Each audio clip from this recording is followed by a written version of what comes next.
পরিচালিত বিশ্বের সবচেয়ে বড় football talent hunt Indian tigers and tigresses ব্যাপক সাড়া ফেলেছে।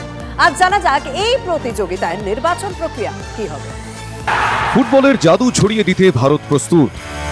আগামী দিনে দেশের ট্যালেন্টের সঠিক নির্বাচনের জন্য football talent hunt Indian tigers and tigresses শুরু হয়েছে। প্রথম পর্যায়ে দেশ জুড়ে বাচ্চাদের বাছাই করা হবে। দ্বিতীয় পর্যায়ে বিভিন্ন শহরে 100টি ক্যাম্প করা হবে, যেখানে আন্তর্জাতিক বিশেষজ্ঞরা এআই এর সাহায্যে প্রথম রাউন্ড থেকে আসা শিশুদের ট্রায়াল নেবেন। এর মধ্যে 200 জন ছেলে এবং 200 জন মেয়ে পরবর্তী রাউন্ডে যাবে। Amazing to see all of you being interested in football and supporting the hunt for the Tigers and Tigresses. Yeah, I look forward to work with all of you and see you later on the pitch. তৃতীয় পর্যায়ে এই 400 জন শিশুর জন্য পুনেতে 5 দিনের একটি camp করা হবে, যেখানে তাদের ট্রেনিং দেওয়া হবে এবং এর মধ্যে থেকে 20 জন ছেলে এবং 20 জন মেয়েকে বাছাই করা হবে, যারা বিনামূল্যে অস্ট্রিয়া ও জার্মানিতে গিয়ে তাদের ট্যালেন্ট দেখানোর সুযোগ পাবে।